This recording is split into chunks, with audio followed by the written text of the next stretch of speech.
good afternoon, and thank you for the chair and the organizing committee for giving me opportunity to talk about systemic mastocytosis. It's a kind of shift from previous talks and following talks.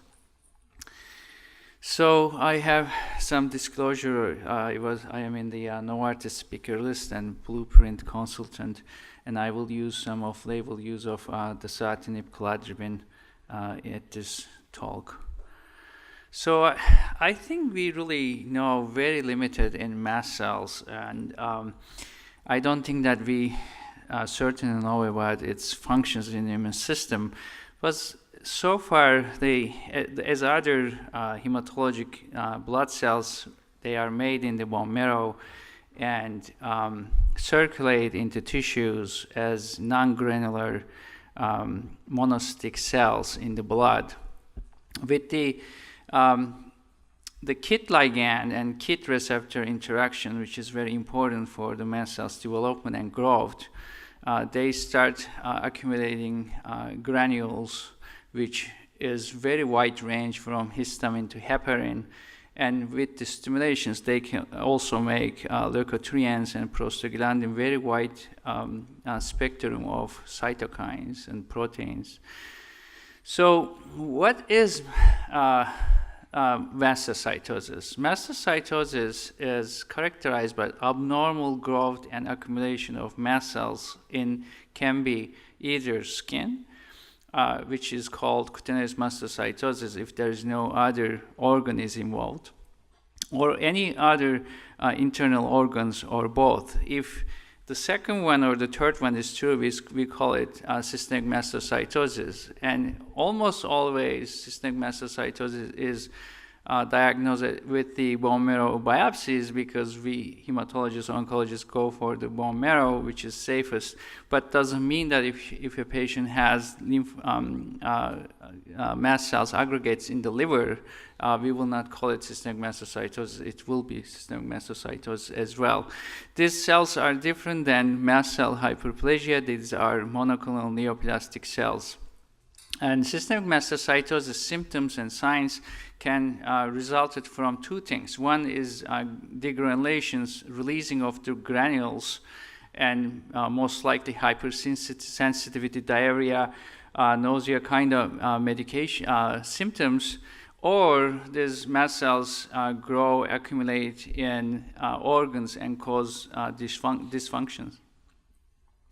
So definition requires one major, one minor, or three minor criteria has to be fulfilled.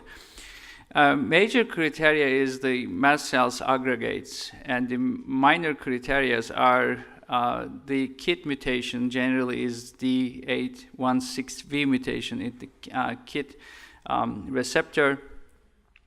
And abnormal cytology, as you can see here, instead of round cells, you see appreciate easily these spindle cells in the tissue.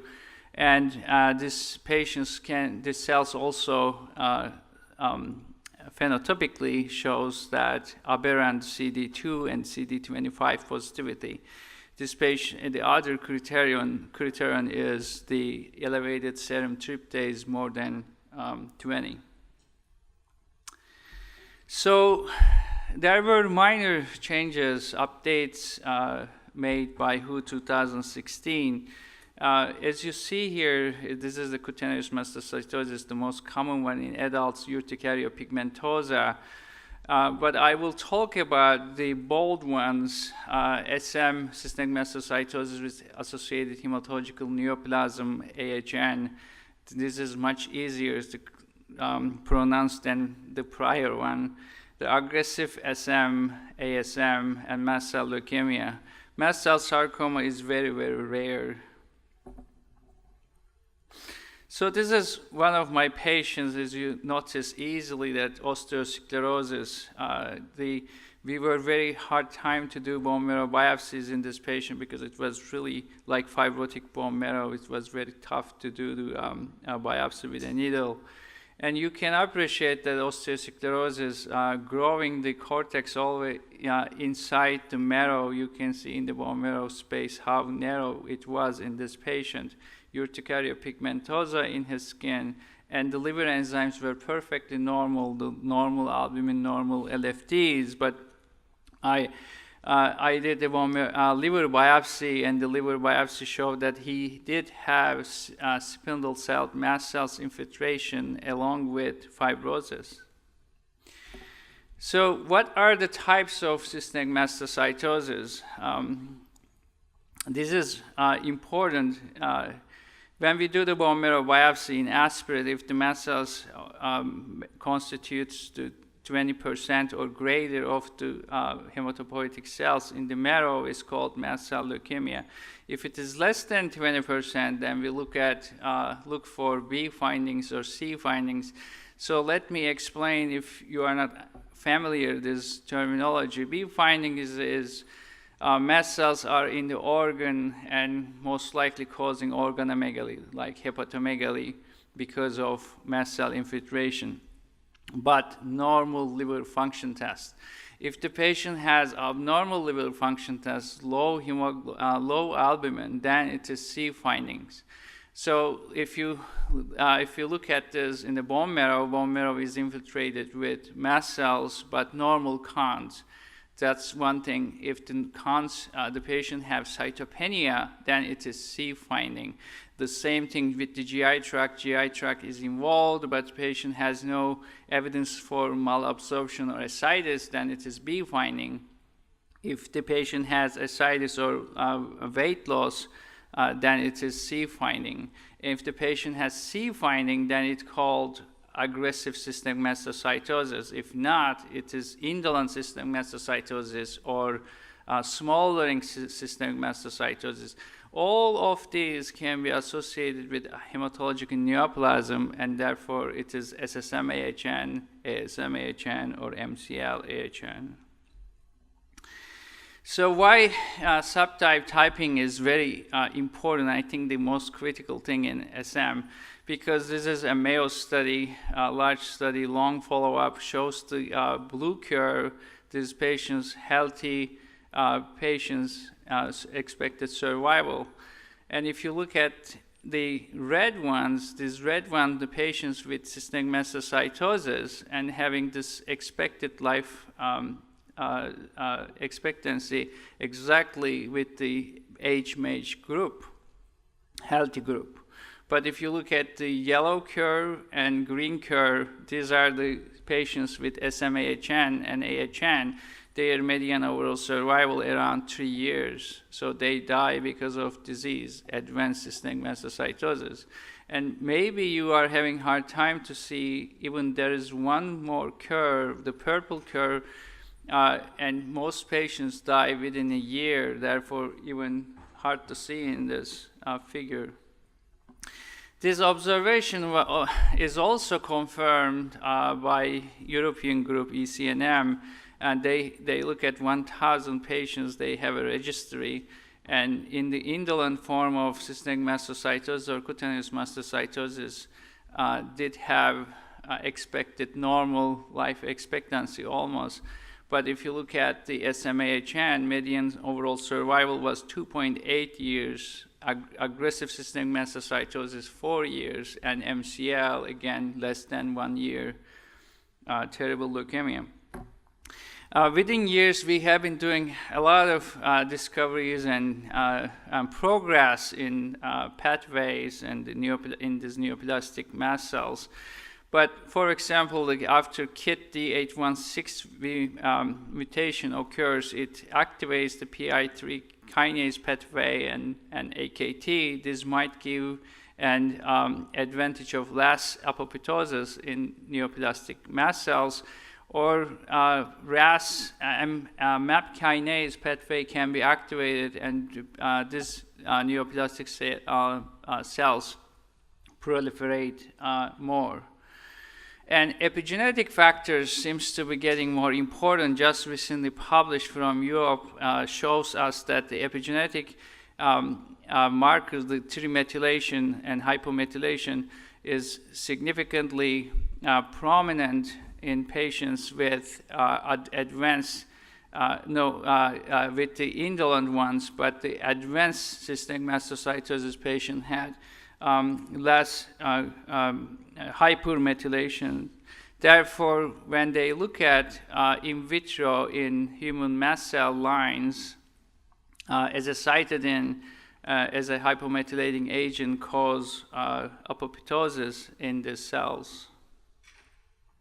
So I will move on to clinical trials. In about 10 years ago in the field, everybody got so excited with the new tyrosine kinase inhibitors and the evidence of KIT mutation in this in systemic mastocytosis. Maybe we could repeat the same success story we did in CML, and it unfortunately turned out to be not the case so far.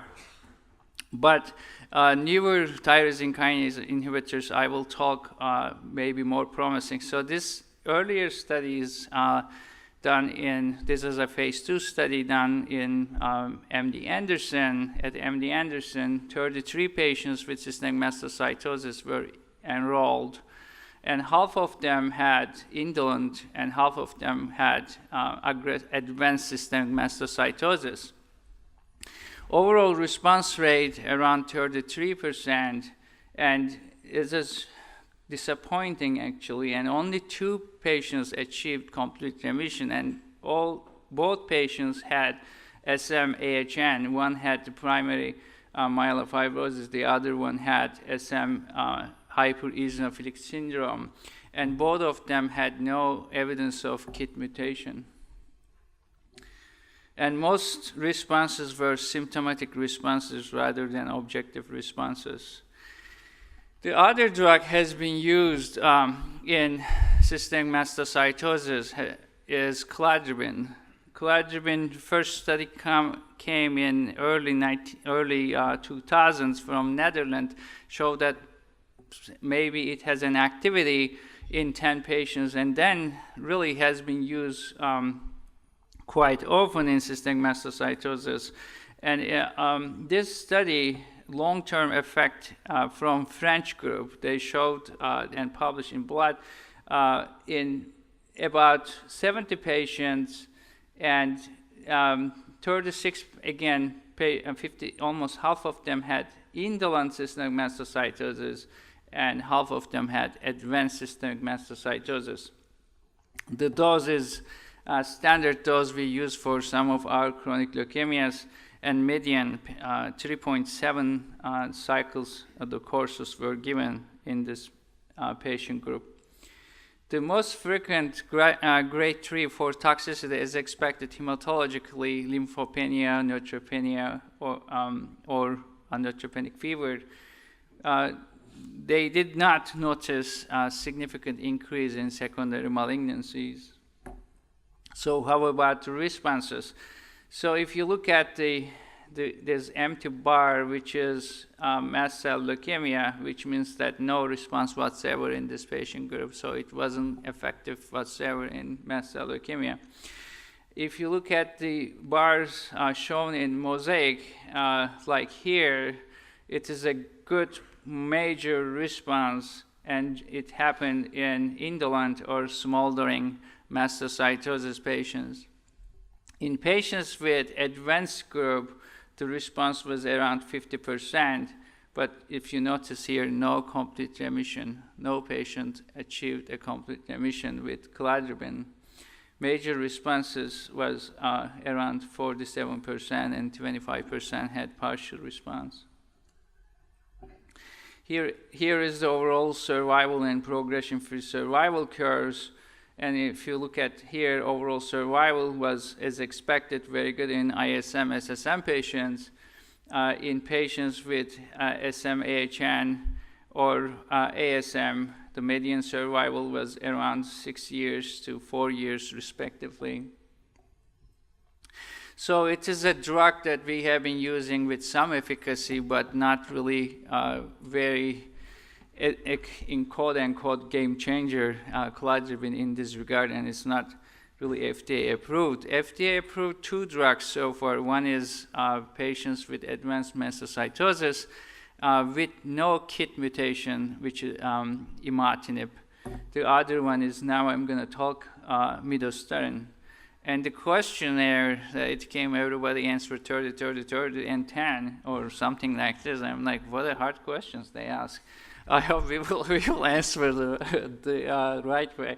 So this study is a phase 2 study, but you may notice that this was published in New England Journal of Medicine by Gottlieb et al., and it was a multicenter, mainly in United States and Europe, because it's a rare orphan disease. It's really hard to do a prospective study, even though you can think that 116 patients is a small number, but it is a really huge effort to do such a study in an orphan disease.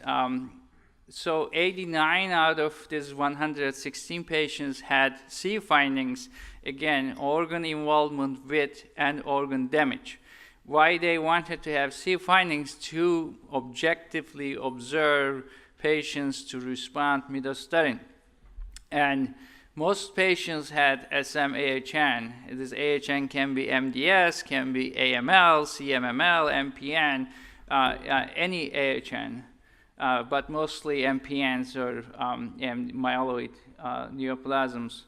16 MCL patients and 16 aggressive systemic mastocytosis. So dose reduction due to toxicity occurred in more than half of the patients. 56% of patients reduced the dose because of toxicity. Only 25, 1/4 of patients discontinued the therapy because of toxicity. So what are the responses? If you look at here, the responses occurred, they first reported in the entire group 45%, but the responses occurred in each group. Aggressive systemic mastocytosis, ASM, 62% had good major response. Systemic mastocytosis with AHN, 40%. And mast cell leukemia, 44%. And these responses were durable.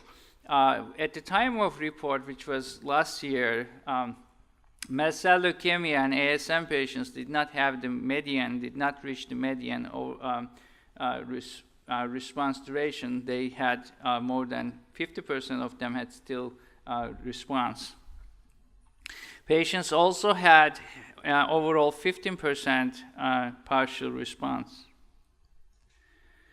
When they look at objectively, if there was evidence of decrease in tumor burden, if you will, mast cell burden in the bone marrow, and it happened more than 50% of patients, they had a very good decline, 50 or more than 50% of decrease in their mast cell burden in bone marrow biopsy compared to before the starting therapy. Similarly, they noticed that serum tryptase level decreased significantly again in majority of patients, and spleen size decreased. 30 out of 30 had decrease in spleen volume. The side effects. So the most important side effect is in GI tract, but it's not diarrhea. It is nausea. So upper GI tract side effects are very common despite anti-emetics. So if you are planning to start midostaurin, please start preemptively giving very strong anti-emetic drugs. Otherwise, they will not adhere to because of nausea and vomiting. So here is the overall survival. Median overall survival was about 36 months for all patients. Progression-free survival was about 16 months for all patients. What were the risk factors? Not for exactly the same patients, but what would be risk factors on someone who is receiving midostaurin and progressing. The German group looked at it by looking at other mutations. 3 mutations they identified are SRSF2, ASXL1, and RUNX1. And any of them was positive, they call it SAR1, SAR positive. And 60% of cases were positive. And they found that these patients, positive patients, compared to negative patients, had significantly less response and significantly less overall survival. They also divided patients into 2 at 6 months, depending on their response in KIT mutation allelic ratio greater than, if it's reduced to KIT allelic ratio more than 25% or less than 25%. And they found that this reduction in KIT mutation at 6 months on midostaurin significantly associated with improved survival. And the other univariate analysis factor was increased serum tryptase, decreased serum tryptase, and decreased alkaline phosphatase more than 50%. But in multivariate analysis, only the decrease in KIT mutation allelic burden at 6 months was significant. So the same group looked at the other molecular markers regardless of midostaurin therapy, and they identified that TET2, SRSF2, ASXL1, CBL, and RUNX1 were the most common mutations in these patients. And these patients had, in addition to the KIT 816V mutation, any of them was positive, overall survival was significantly lower in this population. That was also supported by French group. They look at SM-AHN patients, about 60, and they found that ASXL1 mutation is associated with poor overall survival in SM-AHN. And what we did is, I'm a bone marrow transplant physician, and I said, what is the role for transplantation? And we did a retrospective analysis, reaching out to centers one by one, and we were able to collect 57 patients with advanced mastocytosis. And although it was retrospective, what we demanded to get tryptase level and bone marrow biopsies in available patients in that centers, and we were able to get pre-transplant and post-transplant tryptase level, tryptase level as well as bone marrow mast cell burden. And in patients that we could measure these two, significantly decrease after transplantation. Here are the overall survival curve about patients. 60% of them had long-term survival and progression-free survival, but this is also significantly affected by mast cell type.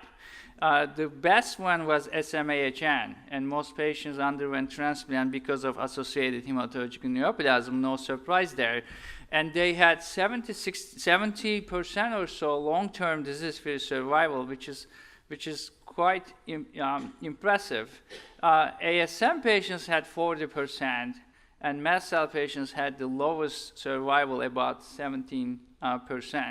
In these patients, maybe having higher dose chemotherapy before transplantation, we call it conditioning regimen, myeloablative conditioning regimen, might be associated with better overall survival and progression-free survival. And patients with response had better outcome than not response. This is expected. But patients with stable disease also had long-term survival. This is, I think, interesting finding. So this is the same patient I showed you with the osteosclerosis. He had bone marrow transplant, and on the right side you see the tryptase staining, which is brown, and very much osteosclerosis and very limited marrow space left, and that was occupied by the mast cells, almost 99%. And C shows us that after transplantation, the normal hematopoiesis regenerated from the donor, and the tryptase positive mast cells decline significantly. And one more thing, the first time we ever showed that osteosclerosis significantly regressed in these patients, and we were able to do bone marrow biopsies without any difficulty. Here I can show you the serum tryptase are significantly correlates with the mast cell burden. And this patient did not respond to bosutinib, and normal tryptase level around 12. And it went up to 3,000, responded somewhat to cladribine, and we did transplantation from his sister here. And after transplant, very nice response, and the tryptase decreased to the 800s, but then started climbing up again. And at that point, I added midostaurin, and with this, he's not came back to normal. Now it is about 3 years, but serum tryptase around 60s now, not thousands or hundreds. So I think, to my opinion, in these patients, SM-AHN, if AHN obviously requires transplant, they should undergo transplantation. But other advanced SM, if we are dealing with new patient, young patient, fit patient, and nowadays we can find donors for them, they should be considered for allogeneic transplant. But I'm not 100% sure the graft versus mast cell effect will eradicate the disease by itself, and perhaps after transplantation, patients should lower dose midostaurin as well.